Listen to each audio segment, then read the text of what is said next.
السلام علیکم ورحمۃ اللہ وبرکاتہ۔ وعلیکم السلام ورحمۃ اللہ وبرکاتہ۔ سورہ مبارکۃ الفاتحہ۔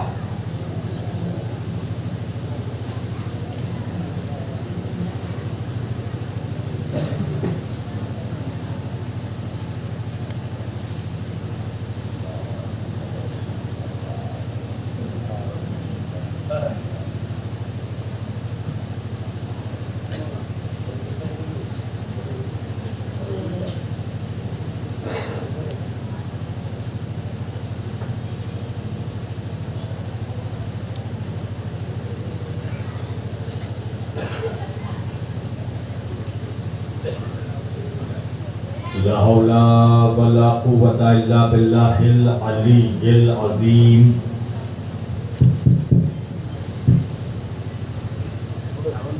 اعوذ باللہ السمیع العلیم من الشیطان اللعین الرجیم۔ بسم اللہ الرحمن الرحیم۔ الحمدللہ رب العالمین۔ الحمدللہ الذی جعلنا من المتمسکین بولایت امام المشارق والمغارب، مظہر العجائب والغرائب، شہنشاہ ولایت، سرور ارباب امامت، باب العلم والحکمت، فاتح خیبر و خندق، اسد اللہ الغالب علی کل غالب، امیر المؤمنین، قائد الغر المحجلین، یعصوب الدین، امام المتقین، سید الوسیین، اسد اللہ، ید اللہ، عین اللہ، وجہ اللہ، جنب اللہ، اذن اللہ، لسان اللہ، رحمت اللہ، ولی اللہ، مطلوب کل طالب، امام علی ابن ابی طالب علیہ السلام۔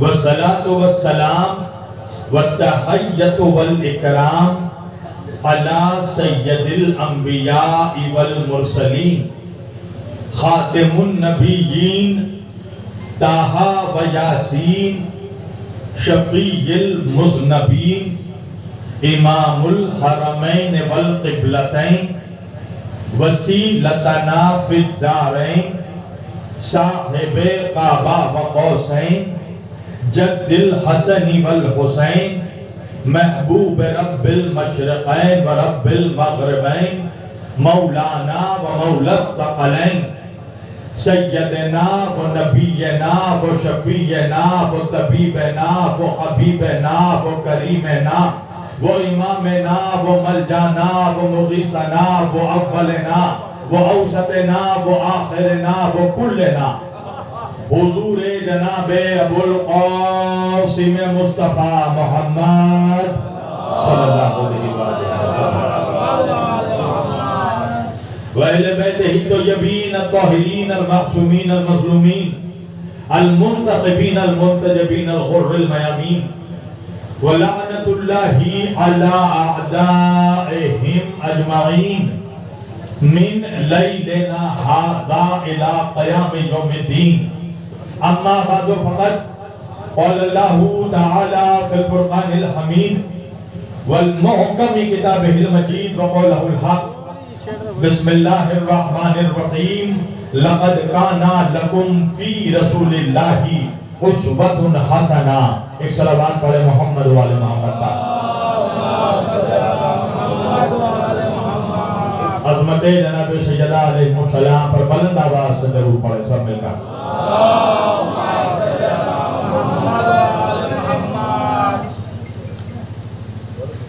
عزیزان گرامی قدر، والدان محترم و برادران ملت اسلامیہ، بندگان توحید و عاشقان رسول و آل رسول، گدایان دربار بطول، مولا آپ سبوں کے جذبہ ایمانی کو زندہ و سلامت رکھے۔ آج یہ عظیم الشان مجلس سید الشہداء جس کا انعقاد یہاں پر اس مبارک خانقاہ حسینیہ عالیہ میں موسویہ میں منعقد کیا گیا ہے، اور ہمارے محترم جناب ساحل صاحب برادر عزیز نے مجھے بہت پہلے سے، یعنی کئی مہینوں پہلے غالباً انہوں نے بہت خلوص کے ساتھ مجھے اس مجلس ادا کے لیے دعوت دی، اور صرف اس مجلس کے خاطر مجھے کلکتے آنا پڑا، اور اس مجلس کے بعد میں فوراً انشاءاللہ یہاں سے مجھے روانہ ہونا ہے۔ صبح مجھے بنارس کی میری فلائٹ ہے۔ میں صرف اس لیے آیا ہوں کیونکہ یہ پروگرام، یہ مجلس امام حسین علیہ السلام کی ہے، اور جس جگہ میں یہ مجلس ہو رہی ہے یہ دولت خانہ امام حسین علیہ السلام کی اولاد کا دولت خانہ ہے۔ مجھے یہ فخر حاصل ہے اور میرے لیے یہ شرف کی بات ہے کہ میں ذکر سید الشہداء کر رہا ہوں، اور میرے سامنے امام حسین سید الشہداء علیہ السلام کی اولاد، یعنی جن کا شجرہ نسب امام حسین علیہ السلام، اگر اللہ کے رسول سے میں شروع کروں تو اللہ کے رسول کی بیٹی ہیں جناب فاطمہ زہرا سلام اللہ علیہا، جناب سیدہ کے شوہر ہیں مولا کائنات امام علی ابن ابی طالب علیہ السلام، اور مولا علی شیر خدا اور بی بی سیدہ کے بچے ہیں امام حسنین کریمین سیدین نیرین شریفین قبلتین حرامین، اور امام حسین علیہ السلام کے بیٹے ہیں امام زین العابدین علیہ السلام، امام زین العابدین علیہ السلام کے بیٹے ہیں امام محمد باقر علیہ السلام، امام محمد باقر علیہ السلام کے شہزادے ہیں امام جعفر صادق علیہ السلام، امام جعفر صادق علیہ السلام کے بیٹے ہیں امام موسیٰ کاظم علیہ السلام، اور امام موسیٰ کاظم علیہ السلام کے کئی بیٹوں میں ایک بیٹے ہیں حضرت ابراہیم ابن امام موسیٰ کاظم علیہ السلام، اور اسی ابراہیم ابن امام موسیٰ کاظم علیہ السلام کی نسل میں آئے ہیں سرکار خواجہ خواجگاں خواجہ معین الدین چشتی حسن سنجری غریب نواز رحمت اللہ، اور اس خواجہ غریب نواز کی 17ویں جنریشن میں جو اولاد آئے ہیں وہ ہے سید منصور علی الموسوی الحسنی الحسینی۔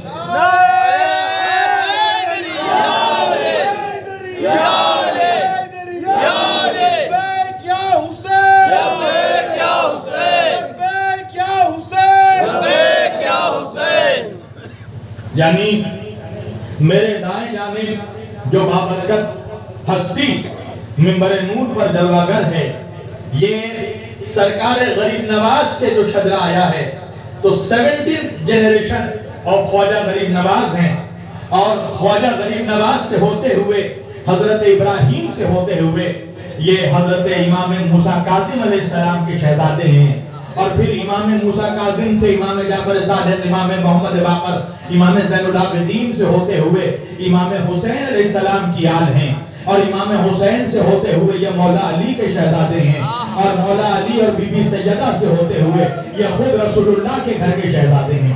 نعرہ حیدری! جو ہمارے دائیں طرف بیٹھے ہوئے ہیں، یعنی کہ حضرت کا جو نسبی شجرہ ہے، باپ کی طرف سے یہ حسینی سید ہیں اور ماں کی طرف سے یہ حسنی سید ہیں، یعنی یہ نجیب الطرفین سید میرے سامنے بیٹھے ہیں۔ دیکھیے ویسے تو آج کے زمانے میں آپ کو بہت سید مل جائیں گے، یعنی جن کے دادا پردادا نہ جانے کوئی گجرا تھا، قصائی تھا، پٹھان تھا، اور آج وہ اپنے نام کے ساتھ سید لکھتے ہیں۔ تو میں ایسے سیدوں کی بات نہیں کر رہا ہوں، دو لوگوں کے بیچ میں جھگڑا ہو رہا تھا، وہ کہہ رہا تھا میں سید، وہ کہہ رہا تھا میں سید، اور دونوں مل کے ایک بہت بڑے بزرگ کے پاس گئے فیصلہ کروانے کے آپ بتائیے کہ ہم دونوں میں سید کون ہے؟ تو اس بزرگ نے کہا کہ بھائی پہلے والے کے بارے میں تو مجھے نہیں پتا کہ یہ سید ہے کہ نہیں، مگر یہ دوسرے والے جو ہیں ان کے بارے میں مجھے کنفرم ہے، مجھے پتا ہے کہ یہ سید ہیں. تو لوگوں نے کہا ان کے بارے میں آپ کو کیسے پتا ہے؟ تو انہوں نے کہا اس لیے کہ یہ میرے سامنے ہی سید بنے. یعنی ایک شعر میرے والد پڑھا کرتے تھے کہ پہلے تھے ہم جوڑا، پھر بنے ہم دردی، اور کاٹ چھاٹ کے سید بنے دیکھو مولا کی مرضی.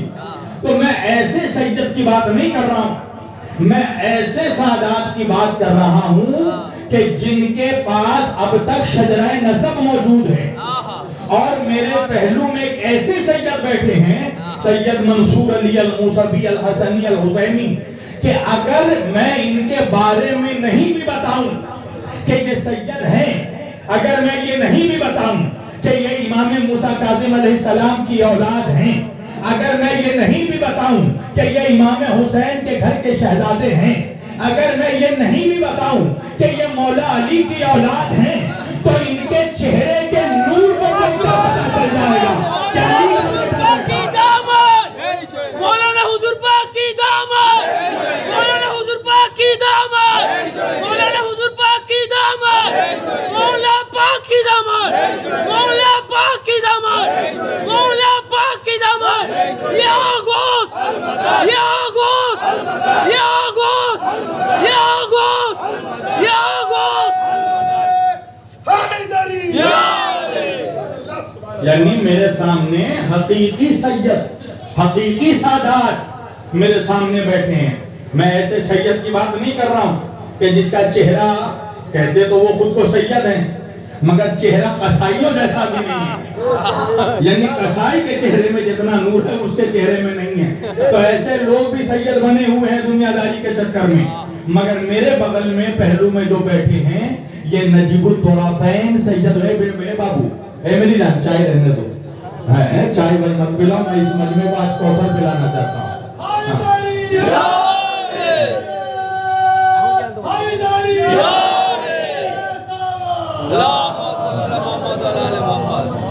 توجہ، تو چہرہ بتا دیتا ہے، بتانے کی ضرورت نہیں ہے کون سید ہے نہیں ہے. چہرہ بتا رہا ہے کہ علی کا شہزادہ بیٹھا ہے. سید ایسے ویسے سید ملاؤں کے کارخانوں میں نہیں بنتا ہے. سید اس کو کہتے ہیں، سید اس کو تین چیزیں ملتی ہیں تو سید بنتا ہے. ایک مصطفیٰ کا نور، دوسرا علی کا خون، اور تیسرا فاطمہ کا شیر. تین چیزیں، نور مصطفیٰ، خون مرتضیٰ اور شیر فاطمہ. یہ جب تین چیزوں کا مرکب بنتا ہے تو کوئی سید بنتا ہے. لہذا کوئی منہ سے خود کو جتنا سید کہتا رہے، سید اگر آپ ہیں نا تو آپ کو کہنے کی ضرورت نہیں ہے. آپ کا چہرہ بتائے گا کہ آپ علیہ رسول ہیں، آپ کا چہرہ بتائے گا کہ آپ علی کے اولاد ہیں.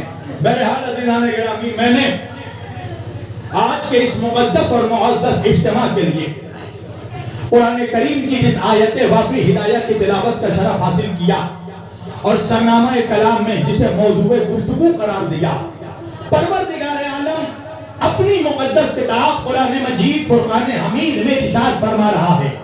اللہ کہہ رہا ہے بسم اللہ الرحمن الرحیم لقد کان لکم فی رسول اللہ اسوۃ حسنہ. اللہ کہہ رہا ہے اے زمانے والوں، اگر تمہارے لیے کسی کا کردار، کسی کی سیرت، کسی کا کریکٹر اگر تمہارے لیے اسوہ حسنہ ہے، رول ماڈل ہے، اگر کسی کی سیرت کو اپنانا ہے، اگر کسی کی سیرت کو اپنی سیرت پر ڈھالنا ہے تو وہ ہے سیرت مصطفیٰ، وہ ہے سنت مصطفیٰ. یعنی اللہ یہ کہہ رہا ہے کہ ہمیں اگر کسی کے لائف اسٹائل کو فالو کرنا ہے، وے آف لیونگ کو گزارنا ہے، زندگی گزارنے کا طریقہ اگر کسی کے کریکٹر سے لینا ہے تو وہ کریکٹر ہے سرکار مصطفیٰ کیا، سرکار رسول اللہ کا. یعنی جو نبی کہتے جائیں وہ کرتے جاؤ، اور جو نبی کرتے جائیں وہ کرتے جاؤ. ہمیں ویسے کھڑے ہونا ہے جیسے نبی کھڑے ہوتے تھے، ہمیں ویسے بیٹھنا ہے جیسے نبی بیٹھتے تھے، ہمیں ویسے سلام کرنا ہے جیسے نبی سلام کرتے تھے، ہمیں ویسے کلام کرنا ہے جیسے نبی کلام کرتے تھے.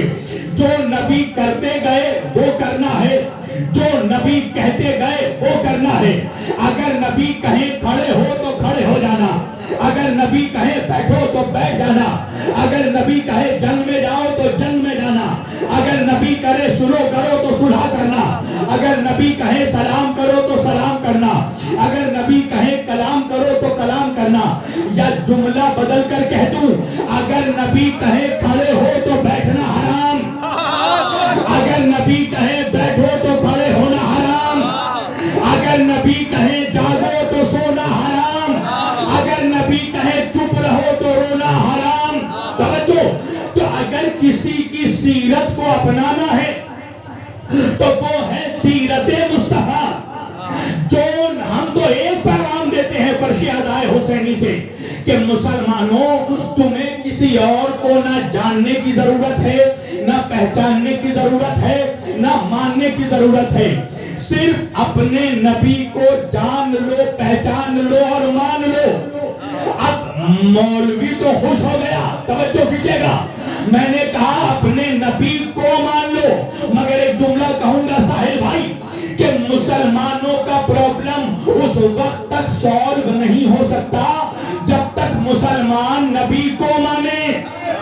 مسلمانوں کا پرابلم سولو تب ہوگا جب مسلمان نبی کو مانے اور نبی کی مانے۔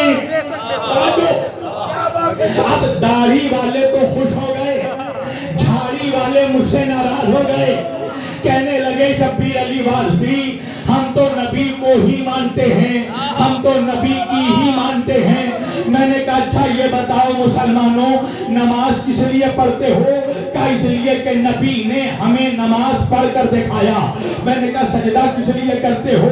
کہا اس لیے کہ نبی نے سجدہ کر کے دکھایا۔ میں نے کہا حج میں کس لیے جاتے ہو؟ کہا اس لیے کہ نبی نے حج کر کے دکھایا۔ میں نے کہا قیام کس لیے کرتے ہو؟ کہا اس لیے کہ نبی نے قیام کر کے دکھایا۔ میں نے کہا سلام کس لیے کرتے ہو؟ کہا اس لیے کہ نبی نے سلام کر کے دکھایا۔ میں نے کہا زکوٰۃ کیوں دیتے ہو؟ کہا اس لیے کہ نبی نے زکوٰۃ دے کر دکھایا۔ میں نے کہا طواف کعبہ کس لیے کرتے ہو؟ کہا اس لیے کہ نبی نے طواف کر کے دکھایا۔ میں نے کہا حجر اسود کا بوسہ کیوں لیتے ہو؟ کہا اس لیے کہ نبی نے حجر اسود کو چوم کر دکھایا۔ میں نے کہا اچھا یہ بتاؤ مسلمانوں مکے کو مکہ کیوں مانا؟ کہا اس لیے کہ نبی نے دکھایا۔ میں نے کہا مدینے کو مدینہ کیوں مانا؟ کہا اس لیے کہ نبی نے دکھایا۔ میں نے کہا مسجد الحرام کا احترام کس لیے کرتے ہو؟ کہا اس لیے کہ نبی نے دکھایا۔ میں نے کہا مسجد نبوی کی تعظیم کیوں کرتے ہو؟ کہا اس لیے کہ نبی نے دکھایا۔ میں نے کہا بیت المقدس کو قبلہ اول کیوں مانا؟ کہا اس لیے کہ نبی نے دکھایا۔ میں نے کہا اچھا مسجد کو مسجد کیوں مانا؟ کہا اس لیے کہ نبی نے دکھایا۔ میں نے کہا محراب کو محراب کیوں مانا؟ کہا اس لیے کہ نبی نے دکھایا۔ میں نے کہا منبر کو منبر کیوں مانا؟ کہا اس لیے کہ نبی نے دکھایا۔ میں نے کہا قرآن کو قرآن کیوں مانا؟ کہا اس لیے کہ نبی نے دکھایا۔ میں نے کہا مسلمانوں میرے سمجھ میں ایک بات آ گئی کہ تم نے مکے کو مکہ اس لیے مانا کہ نبی نے دکھایا، طیبہ کو طیبہ اس لیے مانا کہ نبی نے دکھایا، مسجد کو مسجد اس لیے مانا کہ نبی نے دکھایا، منبر کو منبر اس لیے مانا کہ نبی نے دکھایا، محراب کو محراب اس لیے مانا کہ نبی نے دکھایا۔ مگر مجھے ایک سوال کا جواب دے دو کہ اتنی ساری چیزوں کو تم نے اس لیے مانا کہ نبی نے دکھایا، نبی نے دکھایا، نبی نے دکھایا، مگر میرے ایک سوال کا جواب دو کہ آدم کو تو نبی نے دکھایا نہیں، پھر مانا کیوں؟ بھئی آدم کو تو نبی نے دکھایا نہیں، پھر مانا کیوں؟ شیش کو تو نبی نے دکھایا نہیں، پھر مانا کیوں؟ قینان کو تو نبی نے دکھایا نہیں، پھر مانا کیوں؟ مہلائل کو تو نبی نے دکھایا نہیں، پھر مانا کیوں؟ یارد کو تو نبی نے دکھایا نہیں، پھر مانا کیوں؟ ادریس کو تو نبی نے دکھایا نہیں، پھر مانا کیوں؟ لمح کو تو نبی نے دکھایا نہیں، پھر مانا کیوں؟ نوح کو تو نبی نے دکھایا نہیں، پھر مانا کیوں؟ سام کو تو نبی نے دکھایا نہیں، پھر مانا کیوں؟ ارفخشد کو تو نبی نے دکھایا نہیں، پھر مانا کیوں؟ سارو کو تو نبی نے دکھایا نہیں، پھر مانا کیوں؟ ناہور کو تو نبی نے دکھایا نہیں، پھر مانا کیوں؟ رعو کو تو نبی نے دکھایا نہیں، پھر مانا کیوں؟ تاریخ کو تو نبی نے دکھایا نہیں، پھر مانا کیوں؟ ابراہیم کو تو نبی نے دکھایا نہیں، پھر مانا کیوں؟ اسماعیل کو تو نبی نے دکھایا نہیں، پھر مانا کیوں؟ یونس کو تو نبی نے دکھایا نہیں، پھر مانا کیوں؟ یوسف کو تو نبی نے دکھایا نہیں، پھر مانا کیوں؟ یعقوب کو تو نبی نے دکھایا نہیں، پھر مانا کیوں؟ شعیب کو تو نبی نے دکھایا نہیں،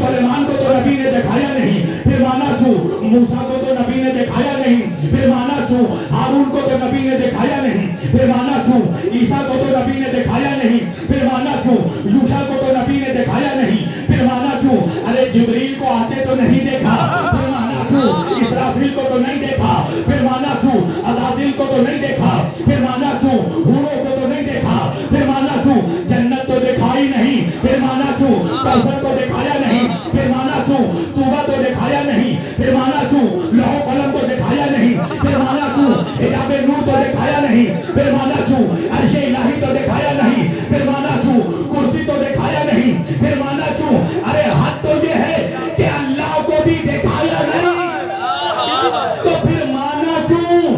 تو سارے 2 ارب مسلمان اور ان کے ملا مل کر مجھے جواب دینے لگے شبیر علی وارثی دیکھنے کی ضد کیوں ہے، جب نبی نے کہہ دیا تو ہوگا۔ میں نے کہا سبحان اللہ سبحان اللہ، مسلمانوں تمہارے عقیدوں پر میری جان قربان، تمہارے یقین پر میری جان قربان، تمہاری محبتوں پر میری جان قربان، تم نے کچھ بھی نہیں دیکھا مگر نبی کے کہنے پر مان لیا، آدم کو نہیں دیکھا نبی کے کہنے پر مان لیا، موسیٰ کو نہیں دیکھا نبی کے کہنے پر مان لیا، عیسیٰ کو نہیں دیکھا نبی کے کہنے پر مان لیا، حوروں کو نہیں دیکھا نبی کے کہنے پر مان لیا، غلمان کو نہیں دیکھا نبی کے کہنے پر مان لیا، جنت نہیں دیکھی نبی کے کہنے پر مان لیا، کوثر نہیں دیکھا نبی کے کہنے پر مان لیا، فرشتوں کو نہیں دیکھا نبی کے کہنے پر مان لیا۔ ارے حد تو یہ ہے کہ اللہ کو بھی نہیں دیکھا مگر نبی کے کہنے پر مان لیا، نبی کے کہنے پر مان لیا۔ میں نے کہا مولویوں ذرا ہوش کے نہ بھول لو، جب 1,24,000 نبیوں کو، سارے فرشتوں کو، جنوں کو، جنت و کوثر کو، اللہ کو بھی تم نے دیکھا نہیں، نبی کے کہنے پر مان لیا، نبی کے کہنے پر مان لیا، تو پھر اسے کیوں نہیں مانا جسے دونوں ہاتھوں پر اٹھا کر سوالات کے مجمع میں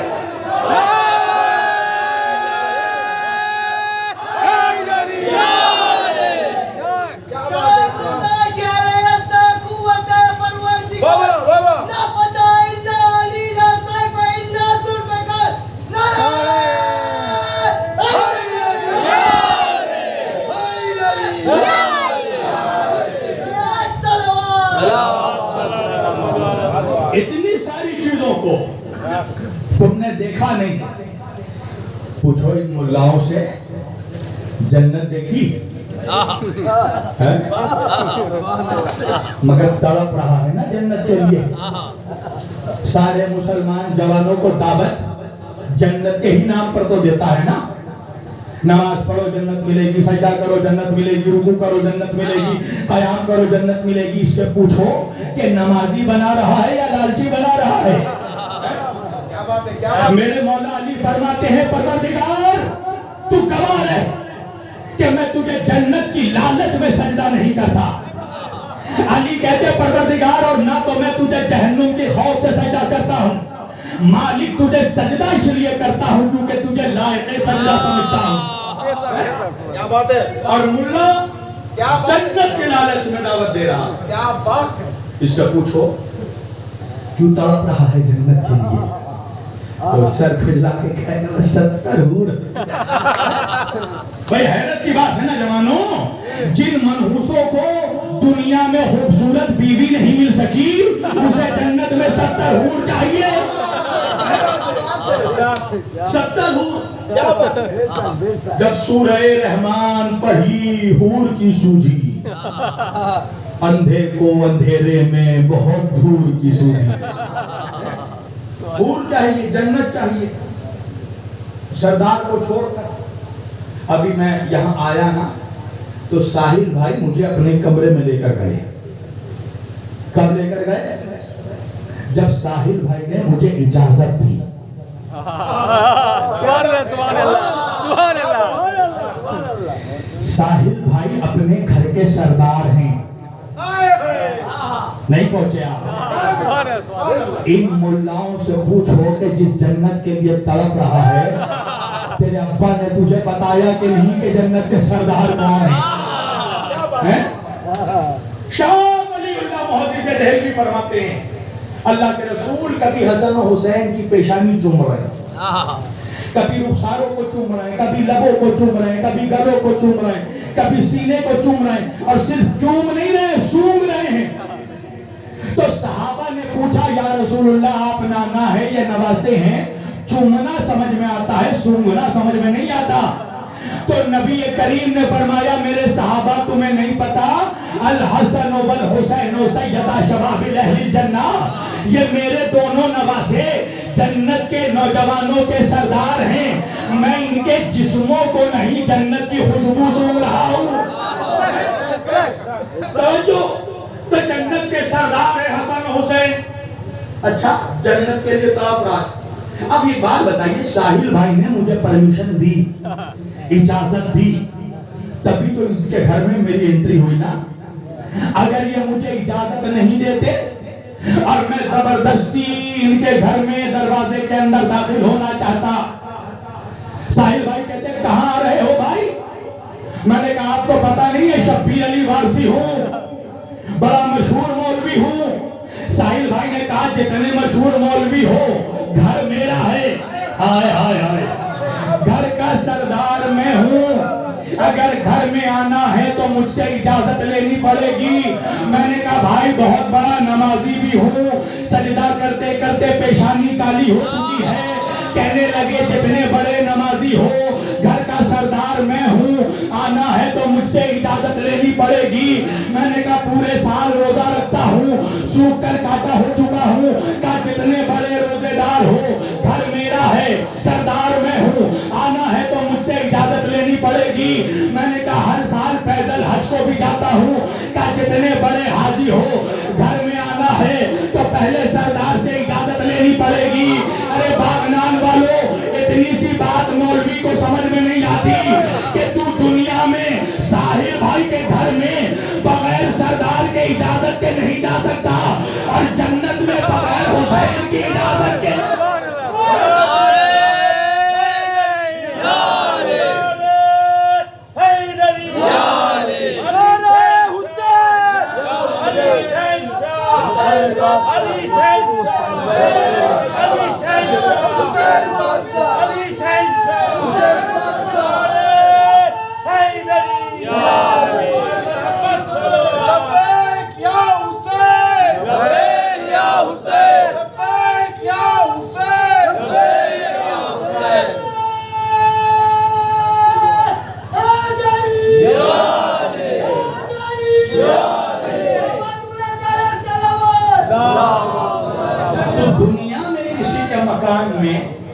بغیر سردار کے اجازت سے نہیں جا سکتا، اور وہ جنت جانا چاہتا ہے جس کے سردار حسن و حسین ہیں۔ آپ کو معلوم ہے، آپ میرے گھر آئیے گا، جب میرے فلیٹ میں آئیے گا تو میرا جو چھوٹا بھائی ہے اس نے میرے فلیٹ کے دروازے پر میرا نام لکھوا دیا، مولانا شبیر علی وارسی۔ میں نے اپنے چھوٹے بھائی سے پوچھا کہ بیٹا یہ گھر کے دروازے پر میرا نام کیوں لکھایا آپ نے؟ تو میرا چھوٹا بھائی کہنے لگا مولانا وجہ یہ ہے بھائی جان کہ باہر والوں کو پتا چل جائے کہ گھر کا مالک کون ہے۔ ارے نہیں پہنچے آپ؟ میں نے کہا میرے سمجھ میں بات آ گئی کہ اللہ نے جنت کے دروازے پر پنجتن کا نام کیوں لکھا، تاکہ دنیا کے سمجھ میں آ جائے کہ جنت کے مالک کون ہے، جنت کے سردار کون ہیں۔ جنت کے سردار ہیں الحسن والحسین سیدا شباب اہل الجنہ۔ بس سمیٹ دی میں نے اپنی گفتگو، بڑے سے بڑا ولی ہو، بڑے سے بڑا بزرگ ہو، صحابی ہو، اس کے نام کے ساتھ آپ بہت زیادہ کچھ لکھ سکتے ہیں، تو اتنا ہی لکھ سکتے ہیں کہ فی الجنہ، سمجھ رہے ہیں جو لوگ تھوڑی بہت عربی جانتے ہیں وہ میری بات سمجھ رہے ہیں، فی الجنہ یعنی یہ جنت میں جائیں گے، یہ جنتی ہیں۔ بڑے سے بڑا صحابی ہو، ولی ہو، آپ اس کے نام کے ساتھ اتنا ہی لکھ سکتے ہیں، فی الجنہ، فی الجنہ، فی الجنہ۔ اور حسن و حسین کون ہیں؟ سیدہ شباب اہل الجنہ، جنت کے نوجوانوں کے سردار ہے۔ اللہ نے دروازے پر پنجتن کا نام لکھ دیا. میں آپ لوگوں کو بھی ایک نسخہ بتا رہا ہوں. اگر ہر آفت بلا مصیبت سے بچنا ہے نا تو اپنے گھر کے دروازوں پر پنجتن کا نام لکھ دو. پنجتن کا نام لکھنے کا فائدہ کیا ہے پتا ہے؟ گھر کے اندر منحوسیت نہیں آتی. اور دوسرا فائدہ بتا دوں، پنجتن کا نام محمد علی فاطمہ حسن حسین اہل بیت پاک کا نام، پنجتن پاک کا گھر کے دروازے پر نام لکھنے کا فائدہ یہ ہے کہ منحوسیت بھی گھر میں نہیں آتی اور کوئی منحوس بھی گھر میں نہیں آتا. سمجھے آپ؟ کوئی منحوس بھی نہیں آتا. اس لیے کہ جہاں علی کا نام لکھا ہو وہاں منحوس کیسے آئے گا؟ سارے منحوسوں کو پرابلم اگر ہے تو علی کے نام سے. بس سمیٹ دی میں نے گفتگو. اپنی قسمتوں پر ناز کیجئے کہ اربوں میں کروڑوں میں اللہ نے چھانٹ کر کچھ لوگوں کے دل چنے ہیں علی کی محبت کے لیے، اور ان کچھ دلوں میں آپ لوگ شامل ہیں. کہ اللہ نے جن کے دلوں میں علی کی ولایت ڈالی ہے، اللہ نے جن کے دلوں میں علی کی محبت ڈالی ہے. اللہ کے رسول فرماتے ہیں کہ اگر علی کی محبت میں، اگر علی کی ولایت پر میری ساری امت ایک جگہ جمع ہو جاتی تو اللہ جہنم کو پیدا نہ کرتا. پتہ یہ چلا کہ جہنم بے نمازی کے لیے نہیں، دشمن علی کے لیے بنی ہے. قسم خدا کی ابداروں. بس سمیٹ دی میں نے. علی تو بہت اعلیٰ مقام. ابھی ہم لوگ اندر بیٹھے تھے کمرے میں، حضور تشریف لائے اور بیٹھ کر ہم لوگ حضور کا چہرہ دیکھ رہے تھے. میں بخدا بتا رہا ہوں منبر پر ہماری آنکھیں نہیں ہٹ رہی تھی.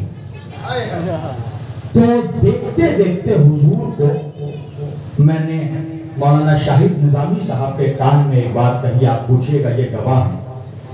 میں نے مولانا شاہد نظامی صاحب کو دیکھ کر ان کو کان میں کہا کہ مولانا انصاف سے بتائیے کہ حضور کا چہرہ دیکھ کر ایسا محسوس ہوتا ہے کہ اگر کوئی پتھر دل انسان بھی ہو، یعنی اگر وہ بہت پتھر دل بھی ہو تو حضور کا چہرہ دیکھ کر وہ پگھل جائے گا. ماشاءاللہ. بے شک. میں سمجھتا ہوں کہ کوئی پتھر دل، پس پتھر سے پتھر دل انسان بھی جو حضور کا صرف چہرہ دیکھ لے، میں سمجھتا ہوں کہ وہ ان کے سینے پر کبھی تیر نہیں مار سکتا، وہ ان کے سینے پر کبھی کوئی نیزہ نہیں مار سکتا، ان کے گلے پر چھری نہیں چلا سکتا. ان کے چہرے میں اتنا نور اور اتنی معصومیت اور اتنی مظلومیت آیا ہے، ظاہر ہے کہ کوئی پتھر دل انسان بھی ان کو قتل کرنے کے بارے میں نہیں سوچ سکتا. میں نے کہا شاہد نظامی صاحب یہ تو آج امام حسین کی 34ویں 35ویں نسل میں امام حسین کی اولاد ہیں. آج ان کو دیکھ کر بھی کوئی پتھر دل انسان ان کو قتل کرنے کا سوچ بھی نہیں سکتا. میں نے کہا وہ لوگ کیسے تھے کہ امام حسین کو دیکھ کر ان کے سینے پر چھری چلا رہے تھے، ان کے سینے پر تیر چلا رہے تھے. بچے بچوں کو رحم نہیں، بچے بچوں پر رحم نہیں آیا. اور ایسا نہیں کہ صرف مولانا حضور ماشاءاللہ ہمارے ساحل صاحب کا بھی چہرہ ایسا ہی پرنور چہرہ ہے. یہ صرف عشق علی کی تاثیر ہے. اللہ جانے وہ کیسے پتھر دل لوگ تھے جو کربلا کے معصوم بچوں پر رحم نہیں کر رہے تھے. آپ کے بھی چھوٹے چھوٹے بچے ہوں گے نا, آپ نا گوشتے پارچے ہمیں کی بولچی تو ہمارے ایک تو مجبوری کہ ہمیں بنگلہ ہو تو فلوئنٹ بولتے پاری نا جو نو میری چونکہ زیادہ تر میں بنگال کے باہر میرا رہنا ہوتا ہے, اس وجہ سے مجھے وہ ماحول نہیں مل پاتا. حالانکہ مجھے یہ میرے لیے شرمندگی ہے کہ میں اس شہر میں پیدا ہوا ہوں, مجھے بولنا چاہیے تھا, مگر میری یہ معذرت کے ساتھ کہ میں بول سکتا ہوں, ایسا نہیں ہے کہ ہمیں بنگلہ بولتے پاری نا. ہاں یہ محبت ہے آپ لوگوں کی. عشق حسین کی کوئی الفاظ نہیں ہوتی، اگر چہرہ گھما دو تو حسین والا مر جائے. یہ صرف آپ لوگوں کی محبت ہے اور یہ عشق علی کی تاثیر ہے کہ دو زبانیں جو الگ الگ بولنے کے باوجود بھی لوگ زبانوں کو سمجھتے ہیں. چھوٹے چھوٹے آپ کے بچے ہوں گے، انصاف سے بتائیے گا کہ دیکھیں میری ماں بہنیں اگر خاموش ہو جائیں تو بڑی مہربانی ہے، ورنہ معجزے تو انہی بارگاہوں میں ہوا کرتے ہیں. اگر یہاں آل رسول کے دربار میں معجزہ نہیں تو کہاں ہوگا؟ اور 10 عورتیں اگر خاموشی سے ایک ساتھ مل کر کہیں بیٹھ جائے تو یہ معجزے سے کم نہیں. تو بہرحال جب ان کو بڑے بڑے انبیاء نہیں خاموش کروا سکے تو ہم کیا خاموش کروائیں گے. بہرحال میری گزارش ہے تھوڑی دیر کے لیے خاموش ہو جائے. میں ایک فطری بات کہہ رہا کہ آج یہ امام حسین کی 35ویں نسل میں آئے ہیں. آج ان کو دیکھ کر کوئی پتھر سے پتھر دل بھی ان کا قتل کرنا نہیں چاہے گا. کیسے لوگ تھے؟ امام حسین کا چہرہ دیکھ کر امام حسین کے سینے پر تیر چلا رہے ہیں. امام حسین کو چھوڑ دو، کربلا میں ایک 18 سال کا جوان حسین کا بیٹا، وہ بیٹا کہ جسے شبیہ پیغمبر کہتے ہیں، جس کا چہرہ رسول اللہ کے جیسا، جس کی ادا رسول اللہ کے جیسی، ایک 34 سال کا جوان شخص ہے جس کا چہرہ علی کے جیسا، عباس علمدار. ایک 13 سال کا کمسن ہے جس کا چہرہ حسن مجتبیٰ جیسا، حضرت قاسم ابن حسن. مولانا شاہد نظامی صاحب گواہ ہوں گے کہ ایک جگہ ہے جبل پور میں کٹنی، میں بھی وہاں پر امام بارگاہ میں پڑھ چکا ہوں محفل، شاہد بھائی بھی پڑھ چکے ہیں. وہاں پر ایک شبی بنی ہے اور وہ شبی جو ہے وہ حضرت قاسم ابن حسن کی ہے، جناب قاسم علیہ السلام کی. یقین مانیے مجھے نہیں پتا کہ اس کا مصور کون ہے، کس نے وہ تصویر بنائی، مگر میں جب اس تصویر کو میں نے دیکھا تو میں قسم سے بتا رہا ہوں یہ مولا کا عالم سامنے ہے.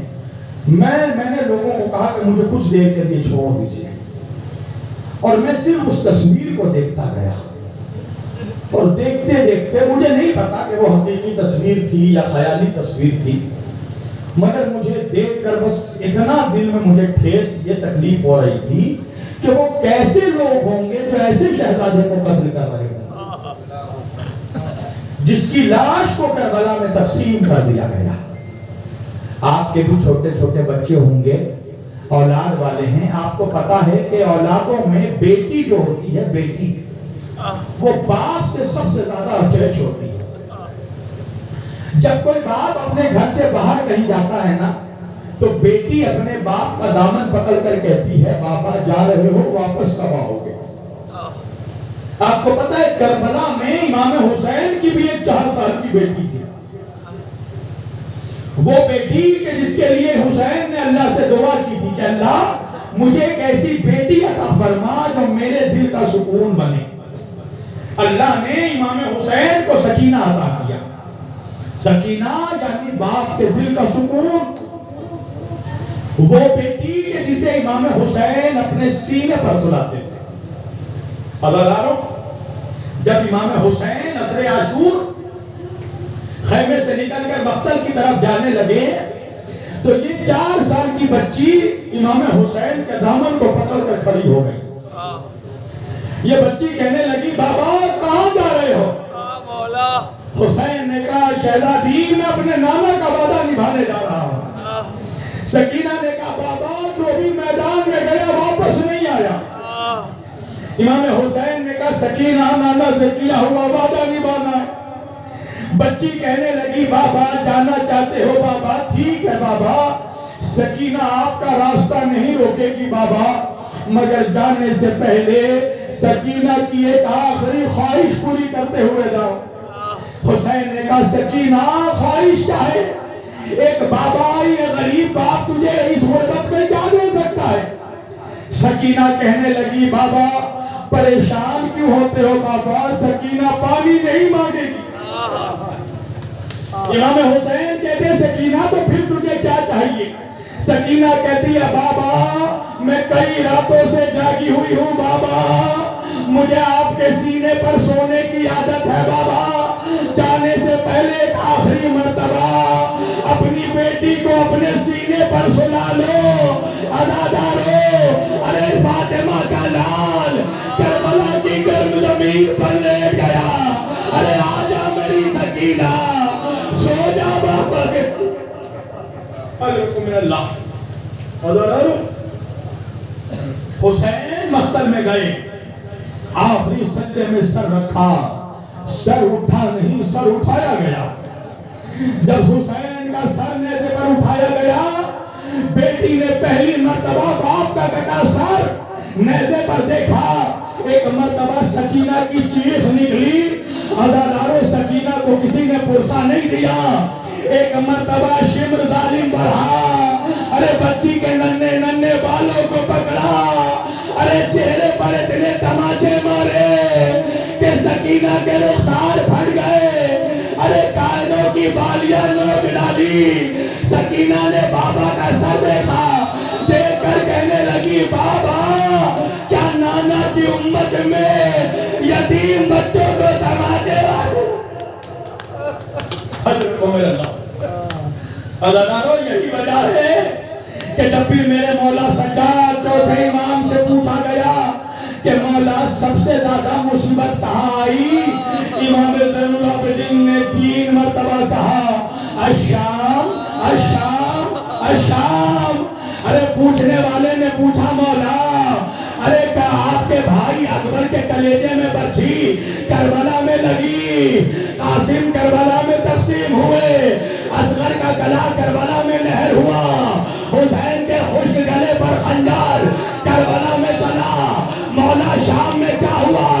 مولا سجاد کہتے بھائی تو نے انصاف نہیں کیا، ارے راہ خدا میں سر کٹانا ہماری وراثت ہے، سینے پر تیر کھانا ہماری میراث ہے، مگر ماں بہنوں کا پسے گردان ہاتھ بندھے بازاروں سے پھرائے جانا۔ اجرکم من اللہ۔ مولا سجاد کہنے لگے سننا چاہتے ہو ہم پر شام میں کیا گزری؟ منحال جب شام کے قریب ہمارا قافلہ پہنچنے والا تھا نا تو عرصے پیدل چلنے کے بعد ہمیں ظالموں نے مہلت دی، ہم آل محمد تھوڑی دیر کے لیے زمین پر بیٹھ جائے۔ منحال عرصے پیدل چلنے کے بعد ہم تھوڑی دیر کے لیے زمین پر بیٹھے تھے، ارے میری ننھی بہن سکینہ میرے قریب آئی، منحال میرے پیروں میں آبلے تھے، آبلوں میں کانٹے تھے، ارے میری سکینہ اپنے ننھے ننھے ہاتھوں سے میرے پیروں کے کانٹے نکالنے لگی، منحال میں خون کے آنسو رونے لگا۔ منحال نے کہا مولا رونے کا سبب کیا ہے؟ کیا منحال میرے پیروں میں جو کانٹے تھے وہ تو سکینہ نکال رہی تھی، مگر سکینہ کے پیروں میں جو کانٹے تھے ارے کوئی نکالنے والا۔ اجرکم من اللہ۔ اللہ آپ کو کوئی غم نہ دے سوائے غم حسین کے۔ کا منحال جب شام کے بازار میں ہمارا قافلہ پہنچانا تو ایک منادی دینے والے نے ندا دی شام والے باغیوں کا قافلہ آ گیا۔ ارے منحال یہ اعلان ہونا تھا، کہیں سے نیزے، کہیں سے تازیانے، کہیں سے پتھر، ارے جب کچھ نہیں ملتا تھا عورتیں اپنے چھتوں پر جاتی تھی، ارے بالا خانوں میں کھولتا ہوا گرم پانی لاتی تھی، ہمارے اوپر گرم پانی پھینکا جاتا تھا، میری سکینہ تڑپ کر کہتی تھی ارے بھیا سجا۔ اجرکم من اللہ، اجرکم من اللہ۔ میری بہنیں بھی یہاں موجود ہیں، آپ سنیں گے شہزادی زینب کی بازار شام میں سب سے بڑی مصیبت کیا تھی؟ ارے زینب کے سامنے بار بار اکبر کا قاتل آتا تھا اور آ کر کہتا تھا زینب میں نے تیرے اکبر کو مارا. ارے میں اللہ ادارو سنیں گے آپ کہ دربار شام میں نے سارا بازار کے مسائل میں نے چھوڑ دیے. جب دربار میں آل محمد کا قافلہ داخل ہونے لگا تو کیسے داخل ہوا؟ ارے 12 بیویوں کے گلے ایک رسی، ارے بیچ میں سکینہ کو باندھا گیا. پتہ ہے وجہ کیا ہے؟ اس لیے کہ ساری بیویاں لمبے قد کی تھی، سکینہ 4 سال کی بچی. ارے ظالم چاہتا تھا جب بیویاں چلے سکینہ کے گلے میں پھانسی لگ جائے.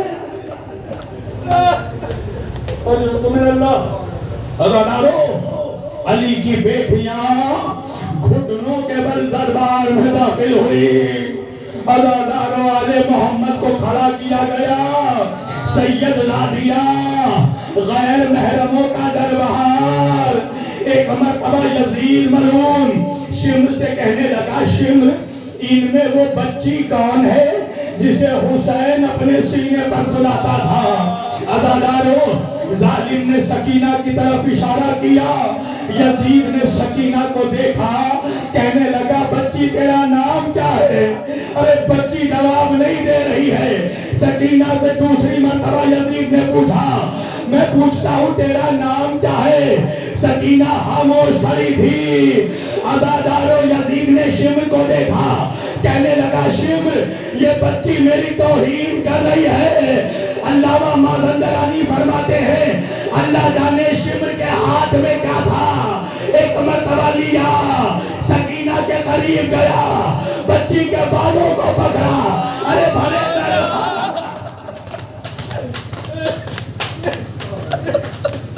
من اللہ. مولا سجاد نے آواز دی کوئی ہے جو میرے بہن کو بچا لے، میری سکینہ مر جائے گی. یزید کہنے لگا سجاد سکینہ جواب کیوں نہیں دیتی؟ مولا سجاد کہتے دیکھا نہیں ظالم میری بہن کا گلا رسی سے بندھا ہے. ارے رسی ڈھیلی کر. یزید نے حکم دیا. ادادارو رسی تو ڈھیلی ہوئی مگر بچی کے گلے سے خون کا فوارہ.